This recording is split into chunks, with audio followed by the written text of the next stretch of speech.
Hi friends, welcome to our channel. ఈరోజు ఈ వీడియోలో మనం 8th class maths chapter 10 direct and inverse ప్రపోర్షన్స్లోని ఎక్సర్సైజ్ 10.4 నుండి క్వశ్చన్స్ చూద్దాము.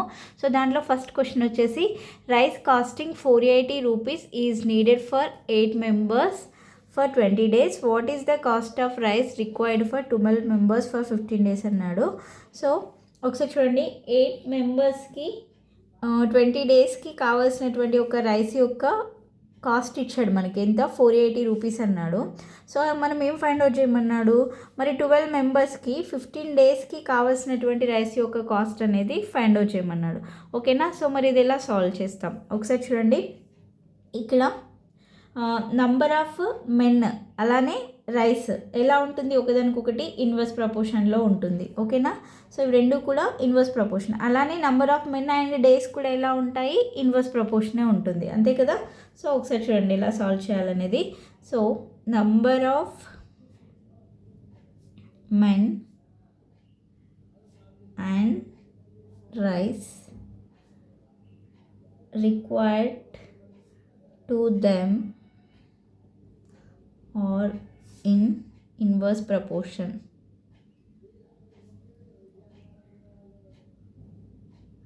అలాగే number of men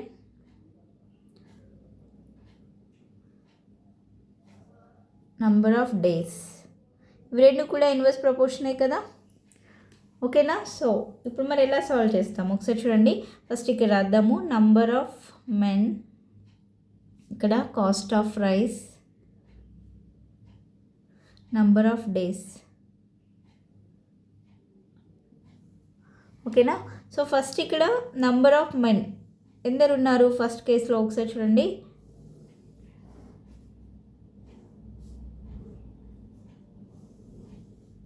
number of men వచ్చేసి 8 మెంబర్స్. సో 8 మెంబర్స్కి రైస్ కాస్ట్ ఎంత? 480 రూపీస్. సో డేస్ ఎంత? 20 days ఫస్ట్ దాంట్లో. సో సెకండ్ వచ్చేసి ఎందరు ఉన్నారు ఇక్కడ? 12 మెంబర్స్ ఉన్నారు. సో కాస్ట్ మనకు తెలియదు, అదే కనుక్కోవాలి. ఓకేనా? సో దీన్ని ఎక్స్ అనుకుందాము. So next number of days అంటే 15 daysకి 12 మెంబర్స్కి సరిపడా ఎంత రైస్ కావాలనేదే కదా మనం కనుక్కోవాల్సింది. సో ఇక్కడ ఒకసారి చూడండి ఎలా సాల్వ్ చేయాలనేది. సో వీటి యొక్క రేషియో తీసుకోవాలి. నంబర్ ఆఫ్ మెన్ రేషియో తీసుకుంటే ఏమవుతుంది? 8:12. సో నెక్స్ట్ కాస్ట్ ఆఫ్ రైస్ది కూడా సేమ్ తీసుకోవాలి. 480:x, తర్వాత ఇది 20:15. ఓకేనా? సో నెక్స్ట్ దీని యొక్క కాంపౌండ్ రేషియో తీసుకోవాలి. ఏంటంటే నంబర్ ఆఫ్ మెన్ అలానే నంబర్ ఆఫ్ డేస్ యొక్క కాంపౌండ్ రేషియో తీసుకుంటే అప్పుడు ఏమవుతుంది? Compound ratio 8:12 and 20:15. Okay? So మన కాంపౌండ్ రేషియో ఎలా తీసుకుంటాం? 8:12 అంటే 8/12 ఇంటూ 20/15. ఓకేనా? ఓకే, సో దట్ ఈక్వల్ అంటే ఎలా తీసుకున్నాం కాంపౌండ్ రేషియో? ఇందులో ఫస్ట్ టర్మ్, దీంట్లో ఫస్ట్ టర్మ్, ఈ రెండింటిని ఇంటూ చేయాలి. నెక్స్ట్ దీంట్లో సెకండ్ టర్మ్, దీంట్లో సెకండ్ టర్మ్ అనమాట. అంటే ఎలా తీసుకుంటాం? 8 × 20 = 12 × 15 అని తీసుకుంటాం, అంతే కదా కాంపౌండ్ రేషియో. సో అప్పుడు ఏమవుతుంది? ఈ 12 ఇటు సైడ్ తీసుకొస్తాము. ఓకే, సో నెక్స్ట్ 20 ఇటు సైడ్ తీసుకెళ్తే మళ్ళీ అన్నీ ఒకసారి తీసుకొస్తే ఇలా ఉంటుంది. ఓకేనా?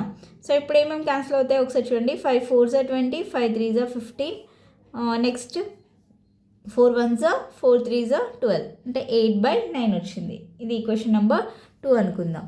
సో నెక్స్ట్ ఇంక ఇక్కడ ఏముంది మనకి? 480 ఉంది. సో ఎక్స్ కదా మనం కనుక్కోవాల్సింది. సో అప్పుడు ఏమవుతుందంటే 480 x = 8:9. ఓకేనా? సో అప్పుడు ఏం చేయాలంటే 480 x అంటే ఎలా తీసుకున్నాం? 480/x = 8/9.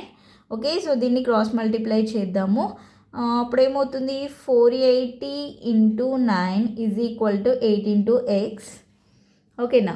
So 8 1s are 8 6s are 48 0, అంటే 8 60s are 480 అయింది. సో x = ఏమవుతుంది? 60 × 9 అంటే 540 రూపీస్ అవుతుంది. ఓకేనా? సో అదే కదా కనుగొమనింది కాస్ట్ ఆఫ్ రైస్. ఓకేనా? So that equal 540 rupees. So next question చూడండి.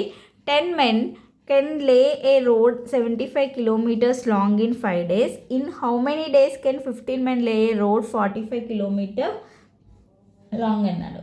ఒకసారి చూడండి, ఇక్కడ మెన్ అలానే డేస్. మెన్ డేస్ అనేవి ఎలా ఉంటాయి అనుకున్నాం ఇంతకుముందు, ఒకదానికొకటి ఇన్వర్స్ ప్రపోర్షన్లో ఉంటాయి, అంతే కదా. సో ఇక్కడ ఏమంటున్నాడు, ఒక 10 మెంబర్స్ పనివారు ఉంటారు కదా, వాళ్ళు 75 కిలోమీటర్స్ ఉండేటువంటి రోడ్ని వేయడానికి ఎంత టైం తీసుకుంటారన్నాడు, 5 డేస్లో వేస్తారన్నారు. సో మరి అదే రోడ్ని, సో అదే దాన్ని 15 మెంబర్స్ అనుకోండి, 15 మెంబర్స్ 45 కిలోమీటర్స్ పొడవుగల రోడ్ని ఎన్ని రోజుల్లో వేస్తారనేది కనుగొనమన్నాడు. ఓకేనా. సో ఇక్కడ మనకి మళ్ళీ same number of men and number of days కూడా ఒకదానికొకటి ఇన్వర్స్ ప్రపోర్షన్లో ఉంటుంది కాబట్టి ఒకసారి చూడండి, number of men inverse proportion to number of days. So దీనికి ఇంకొక మెథడ్ కూడా ఉంది. సో ఒక షార్ట్ కట్ మెథడ్ చెప్తాను. ఇక్కడ మనం నంబర్ ఆఫ్ మెన్ అంటే ఎంలో తీసుకుంటాము. ఒకసారి చూడండి, M1, ఓకేనా, M1, D1 అంటే డేస్, తర్వాత W1 అంటే వర్క్. ఆ వర్క్ అంటే మనం ఏదైనా తీసుకోవచ్చు, W ప్లేస్లో వర్క్ ఇస్తే వర్క్ తీసుకోవచ్చు, ఒకవేళ కాస్ట్ ఇచ్చినా ఏదైనా ఇచ్చినా అది మనం యూజ్ చేయొచ్చు అనమాట. సో ఇక్కడ M1 is equal to number of men అనుకున్నాం కదా, సో 10. నెక్స్ట్ D1 ఎంత, ఫస్ట్ దాంట్లో 5, W1 ఎంత, 75 kilometres. So next M2 is equal to ఎంత, 15. D2 is equal to how many days అన్నాడు, అంటే మనం డేసే కదా కనుక్కోవాలి, అంటే D2 కనుక్కోవాలి. Next W2 is equal to ఎంత, 45 కిలోమీటర్స్. సో దీనికి వచ్చేసి ఫార్ములా ఏంటంటే M1 D1 by W1 is equal to M2 D2 by W2. ఓకేనా. సో ఈ ఫార్ములా యూజ్ చేసి మనం కనుక్కోవచ్చు. సో M1 అంటే ఎంత, 10 ఇంటూ D1 వచ్చేసి 5 బై W1 అంటే 75 ఈజ్ ఈక్వల్ టు M2 అంటే 15, D2 అలానే ఉంటుంది, W2 అంటే 45. ఓకేనా. సో ఇక్కడ ఏమైనా క్యాన్సిల్ అవుతుందో ఒకసారి చెక్ చేయండి. 5 1s 5, 5 1s 5 అంటే 2 ఉంటుంది, 2 5 అంటే 25, 5 5s 25. Next 5 2s 10, 5 3s 15. ఇక్కడ 15 1s 15 3s 45. ఏం మిగిలింది ఒకసారి చూడండి, 2/3 ఈజ్ ఈక్వల్ టు D2/3. ఓకేనా. సో మనం ఇప్పుడు క్రాస్ మల్టిప్లై చేద్దాము. అప్పుడు ఏమవుతుంది, 3 into D2 is equal to 2 into 3 అంటే ఎంత, 6. అప్పుడు D2 ఈజ్ ఈక్వల్ టు ఏమవుతుంది, 6/3. So 3 1s 3 2s 6. D2 is equal to ఏమొచ్చింది, 2 వచ్చింది. 2 అంటే D2 అనేది ఏమనుకున్నాం, డేస్ కదా, అంతే కదా. So therefore number of days are required,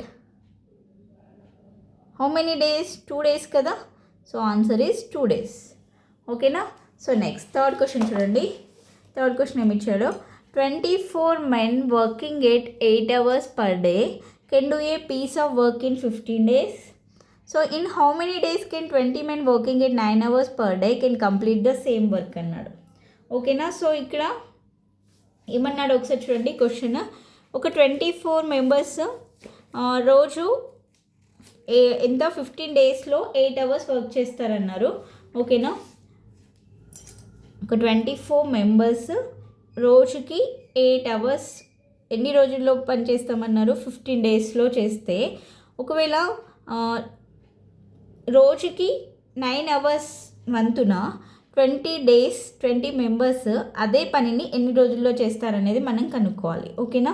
అంటే రోజుకి 8 hours వంతున పనిచేసేటువంటి 24 మెంబర్స్ ఉన్నారు కదా, దాన్ని ఎన్ని రోజుల్లో పూర్తి చేస్తున్నారు, అది 15 daysలో పూర్తి చేస్తే, సో అదే పనిని రోజుకి 9 hours వంతున పనిచేస్తూ 20 ఎంతమంది పనిచేస్తున్నారు, 20 మెంబర్స్ పనిచేస్తే ఎన్ని రోజుల్లో అది కంప్లీట్ చేస్తారనేది మనం కనుక్కోవాలి.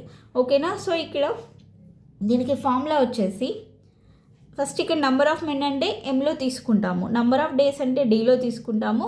సో నంబర్ ఆఫ్ టైం వచ్చేసి అవర్స్లో ఇచ్చారు కాబట్టి H1 H2 అలా తీసుకుంటాం. So okay. సో దీని ఫార్ములా వచ్చేసి ఏంటంటే M1 D1 H1 is equal to M2 D2 H2. ఓకేనా. సో ఇక్కడ రాసుకుందాం. M1 ఈజ్ ఈక్వల్ టు ఎంత, 24, D1 is equal to 15 days, H1 is equal to ఎంత, 8 hours. So next M2 is equal to 20, D2 is equal to find out చేయాలి. H2 is equal to ఎంత 9. ఓకేనా. So ఈ ఫార్ములాలో ఇప్పుడు మనం substitute చేద్దాం.